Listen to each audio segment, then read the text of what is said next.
g'ishtlar yaxshi o'rnashmasa, shunaqa ontarilib tushishi mumkin. Umurtqamiz ham xuddi g'ishtlarga o'xshab bir-biriga ustma ust joylashgan. Lekin Alloh taolo hech bir bandasini bitta umurtqasini ikkinchi umurtqasiga siljigan holatda yaratmagan.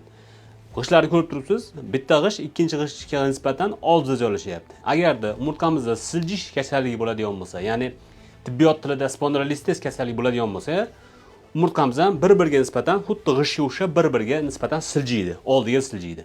Qurilishda ustalar agarda g'ishtni bir-biriga ustma-ust qilib, teng qilib, tekis qilib urmaydigan bo'lsa, 15 ta 20 ta g'ishtdan keyin nima bo'ladi?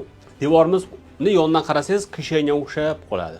Xuddi shuni singari umurtqamiz ham bir-biriga nisbatan siljisa, umurtqaga tushgan yuklama noto'g'ri tushgani hisobiga bemor oldinga egilganda o'zini yaxshi his qiladi va uzoqqa yura olmaydi. Darrov stol topib o'tirib olgisi keladi.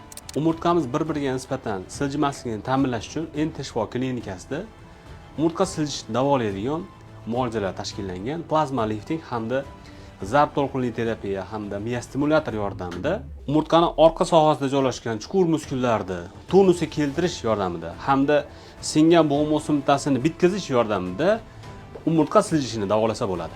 Agar sizga ham umurtqa siljishi tashxisi qo'yilgan bo'lsa, umurtqangiz g'ishtga o'xshab ontarilib tushishdan oldin Ent shifo klinikamizga murojaat qiling. Biz sizga qo'limizdan kelgan barcha yordamni beramiz.